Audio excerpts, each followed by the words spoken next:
Bueno, señores, en este segundo bloque de la jornada de hoy contamos la presencia del señor José María Fanelli, el señor Alejandro Katterberg y me acompaña el vicepresidente segundo y director de comunicación, el señor Carlos María Baquer. Carlos, por favor, ¿por qué no lo presentás a José María, que es el primer orador que nos va a hablar sobre el tema de economía, ¿no es así? Bueno, José María Fanelli, Universidad de San Andrés, CONICET, es doctor en Economía por la Universidad de Buenos Aires, está especializado en macroeconomía, moneda y finanzas. Es profesor, investigador plenario de la Universidad de San Andrés y del Consejo Nacional de Investigaciones Científicas y Técnicas, CONICET, director de la carrera de Economía de la UBA e investigador del CEDES. Lideró numerosos proyectos internacionales sobre su especialidad y ha publicado extensamente en la Argentina y el exterior. José María.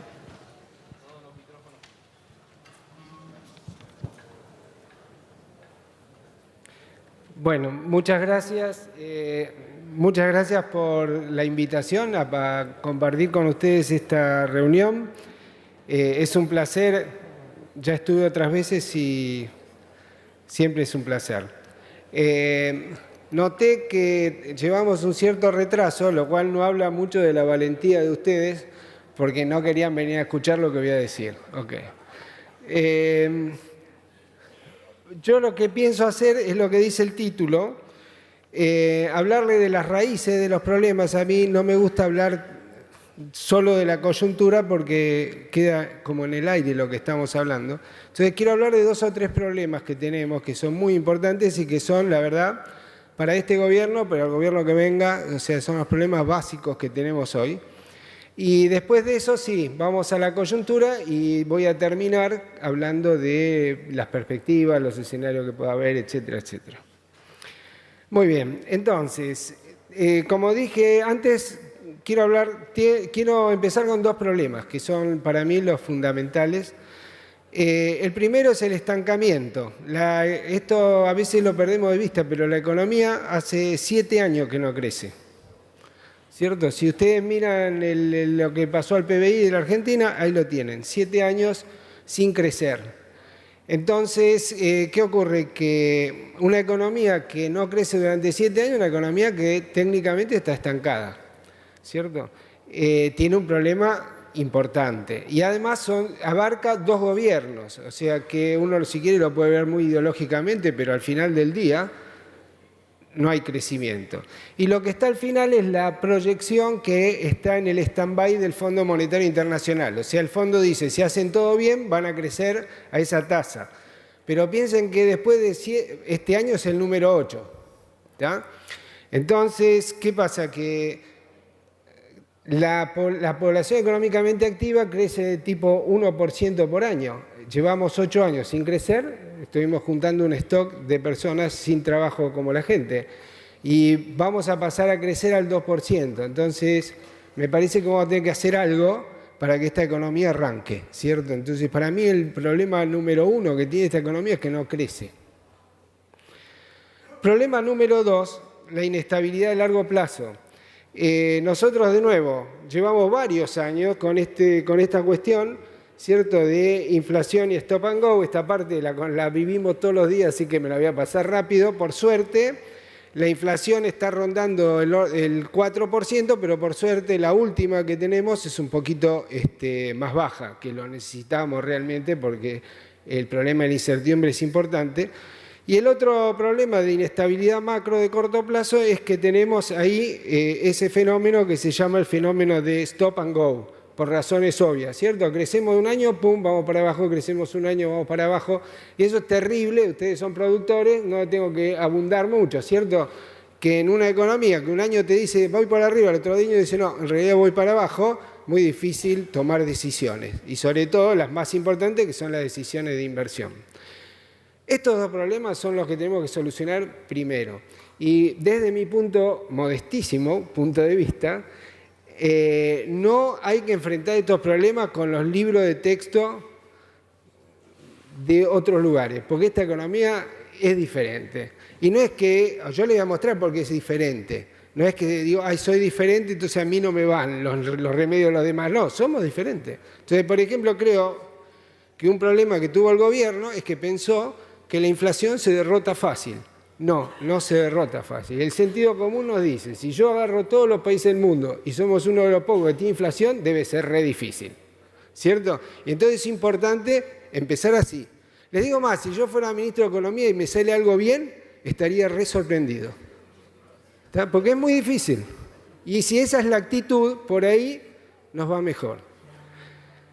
4 raíces de estos 2 problemas, ¿cierto? Problema número 1, gobernabilidad difícil. Gobernar una economía con stop and go y que hace 7 años que no crece, re difícil. Entonces, para cualquiera es difícil, pero el difícil lo puedo operacionalizar muy simple. No generamos empleo. Entonces yo ahí les puse los números. Fíjense, este es el empleo que se generó. El 2018 es peor todavía, pero les puse todo el empleo que se generó en el sector privado. El sector privado no genera empleo y es el empleo de mejor calidad. El sector público generó empleo hasta que se le acabó la plata.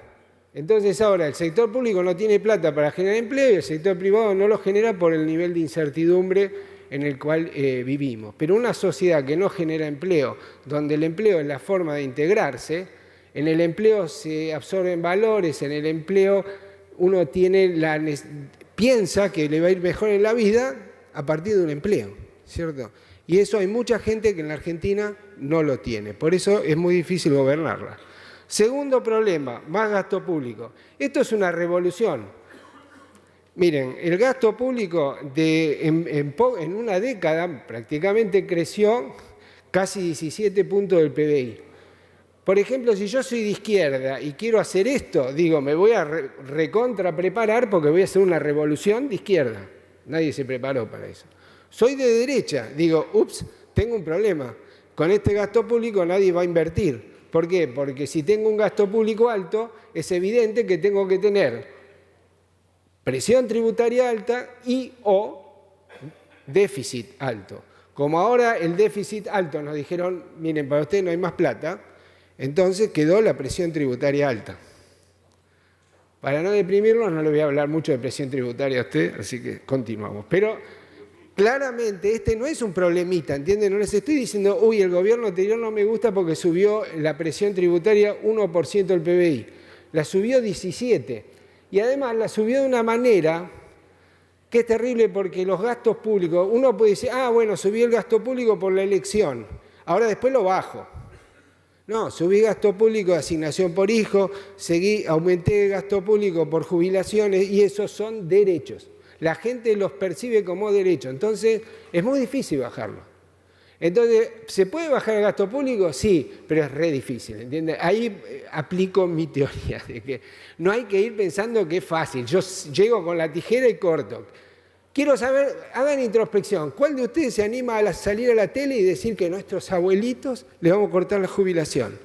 Y está todo el mundo hablando de, cierto, que vamos a hacer una reforma previsional, etcétera, y muy poca gente que habla seriamente de cómo se hace una reforma previsional. ¿Tá? Entonces es muy difícil. Yo no estoy diciendo que no se puede, digo que es difícil. Y cuando digo que es difícil necesitamos acuerdos políticos bastante amplios para poder llevar adelante esto. Pero si yo les digo que hay un economista que se las sabe todas y lo va a hacer solo, lo venimos practicando los últimos 70 años. Yo diría que cambiemos de libreto, ¿cierto? Tercera cuestión. En una economía así, la salida de capitales privados es sistemática, por inestabilidad y gobernabilidad débil. La gente dice, ¿dónde hay un refugio? Me compro dólares o lo pongo afuera. Entonces, miren lo que pasa. Esa es la salida de capitales en azul. Y dice, ¿de dónde salen los dólares? Porque teníamos déficit de cuenta corriente, ¿cierto? Si yo quiero comprar dólares, tiene que haber dólares. Bueno, ¿de dónde salieron? Los dólares salieron del endeudamiento público.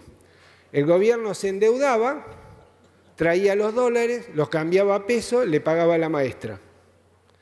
Otras personas iban al Banco Central, se compraban los dólares y se los llevaba afuera. Mientras el gobierno se endeudaba, no había problema para buscar dólares. Bueno, ahora al gobierno no le prestan más. El único que le presta es el Fondo Monetario Internacional y dice, mire, la verdad que yo muchas ganas de prestarle plata para que financien la salida de capitales no tengo.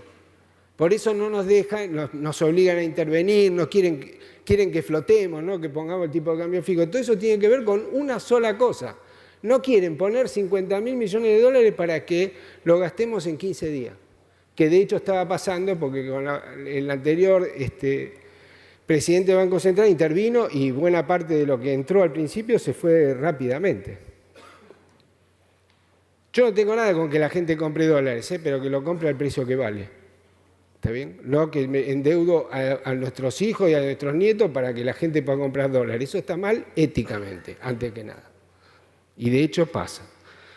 Cuarto problema, competitividad débil. Acá les voy a tomar un examen, o sea que pongan atención. Esto es lo que pasó. El 2018 no lo puse porque el 2018 fue un año que empezó bien y terminó horrible. Entonces puse los 7 años esos que les mostré. Esto es lo que pasó con las importaciones, pum para arriba. Esto es lo que pasó con las exportaciones. Si el gráfico del gasto público y este gráfico son los dos que se tienen que acordar. Porque si no bajamos el gasto público y no aumentamos las exportaciones, olvídenlo. Porque dicen que Parménides decía que de la nada no viene nada. Entonces, el examen que le voy a tomar es el siguiente, ¿cierto? Fíjense los números. Las importaciones crecieron más que el consumo, pero el consumo creció más que la inversión, que de hecho se cayó. Y las exportaciones se hicieron puré. Entonces, fíjense, ahora viene el examen. ¿Cómo tengo que dibujar el gráfico de la Argentina en crecimiento? Porque estuvieron estudiando, lo sacaron rápido. Es muy sencillo, ¿cierto? Si ustedes me dicen, ¿qué hay que hacer para...? Ya está, da vuelta al gráfico y se acabó. ¿Cierto? Pero uno dice, bueno, no, hay que dar vuelta al gráfico. No, hay que dar vuelta al gráfico porque no tenemos otra forma de hacerlo. No existe otra forma de hacerlo en la economía porque nosotros, por ejemplo, inviertan, inviertan. Buenísimo. Si me dan la razón y van a invertir, salen de acá con una gana de invertir infernal, me genera un problema de cuenta corriente que no lo puedo manejar, porque buena parte de los bienes de inversión son importados. Entonces necesito que inviertan y exporten. Bueno, a ustedes no hay que convencerlos mucho porque son los únicos que exportan en este país, o casi los únicos que exportan. Pero tengo un problema, tienen que exportar más. ¿Cierto? Entonces, y yo quién soy para decirle a ustedes, le tenemos que dar señales de precio, le tenemos que dar una presión tributaria como la gente, etc. Entonces, todas esas tareas son lo que llamamos reformas estructurales. No son problemitas en el margen, son problemas estructurales.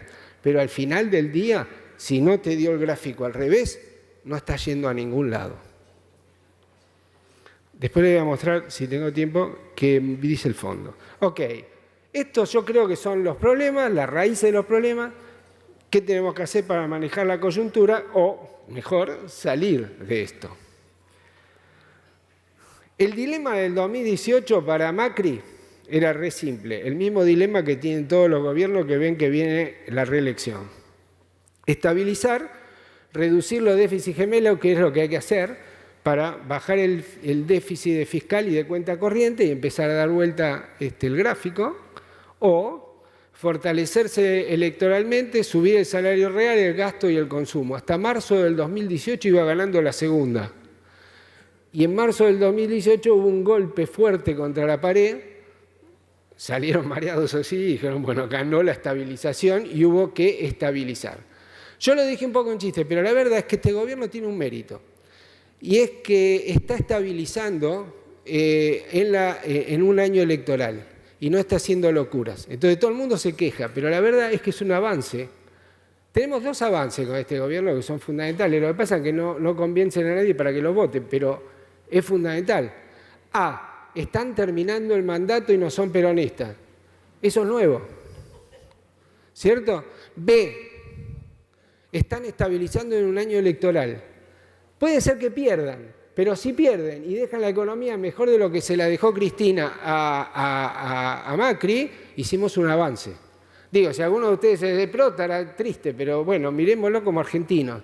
¿Cierto? Ahora la segunda cosa que necesitamos, además de dar vuelta al gráfico, es tener un gobierno como la gente del 2020. Anoten. Muy bien.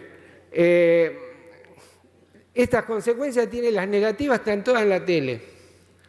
O sea que los voy a aburrir. Pero la economía recesiva con inflación en un año electoral, el gobierno se debilitó políticamente y eso hace subir la incertidumbre. Y esta es una trampa terrible porque el gobierno estabiliza, hace lo que tiene que hacer.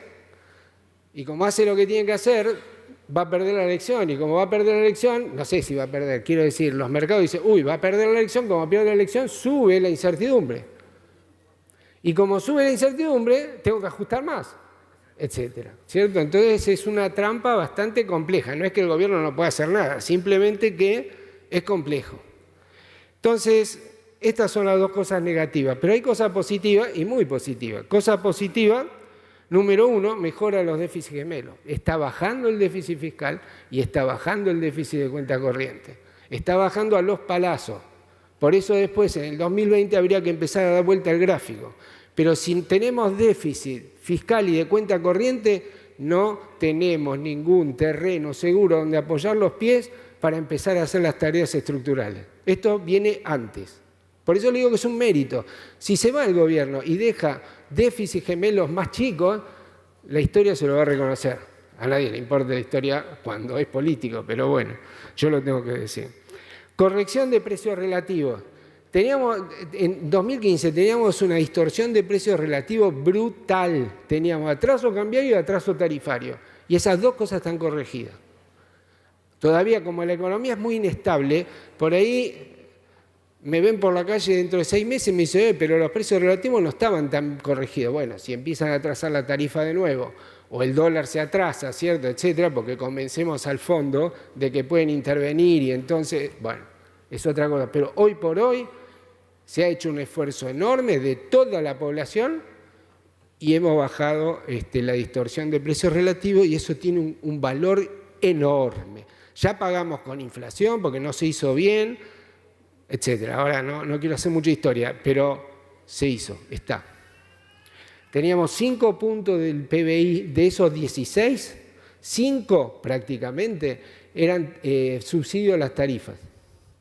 Subsidios que, mire, si ustedes lo quieren defender, a mí como economista profesional no se me ocurre una idea.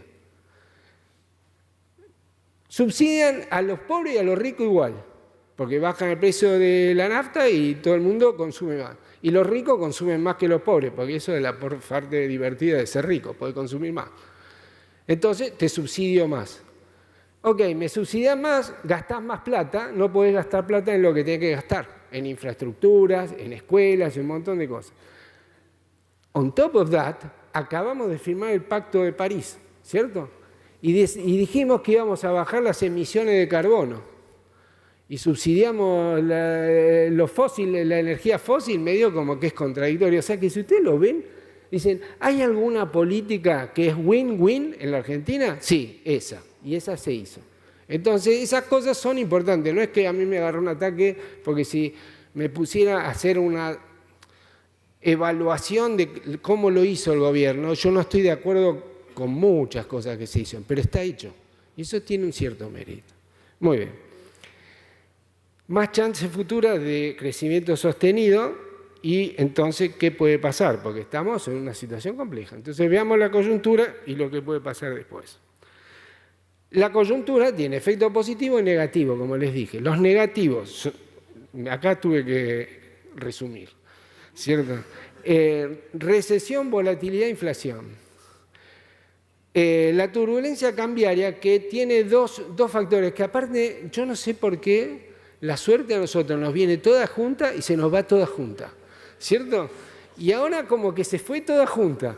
Entonces Trump se le ocurrió hacer una guerra con los chinos. Y dicen, bueno, tenemos una guerra con... Y a los chanchos se le ocurrió morirse. O sea, se puede creer. Entonces, ¿qué pasa? Que tenemos una incertidumbre que aparte es una incertidumbre cruel, porque yo no la sé modelar. Después por ahí le pueden preguntar a Katterberg, que sabe más que yo. Pero porque es una incertidumbre de origen político. Si uno dice, ¿y por qué está Trump haciendo todo esto? Dice, pero soy tonto, el año que viene tiene la reelección. ¿cierto? Entonces, ¿y Xi por qué está haciendo eso? Ah, no, porque tiene reelección perpetua. Entonces son líderes carismáticos y políticamente narcisistas, que es un defecto bastante malo.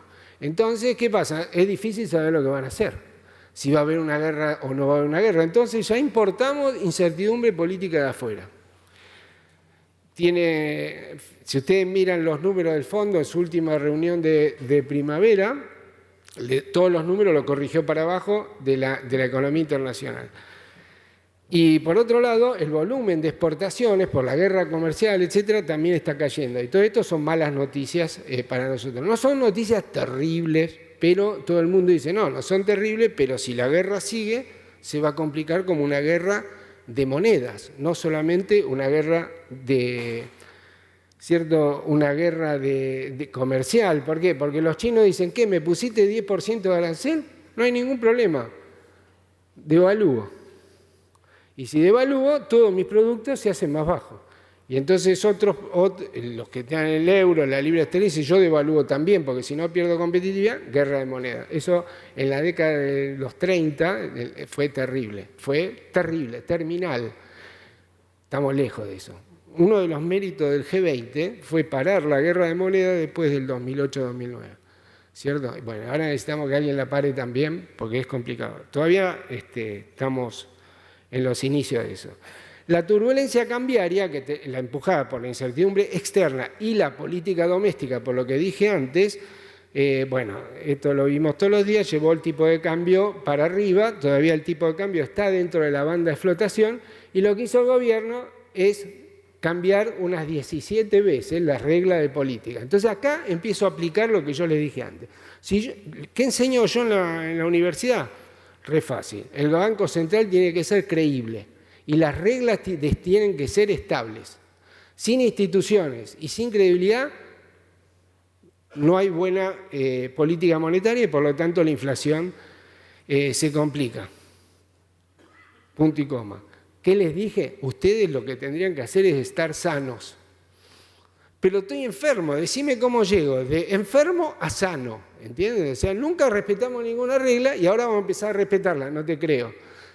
Es un círculo vicioso. Entonces, yo no soy muy proclive a criticar al gobierno por esto, pero es bastante desprolijo. Yo creo que ningún gobierno lo va a poder hacer prolijo. ¿Qué es lo que hicieron? Básicamente, primero flotaban dentro de la banda y afuera no.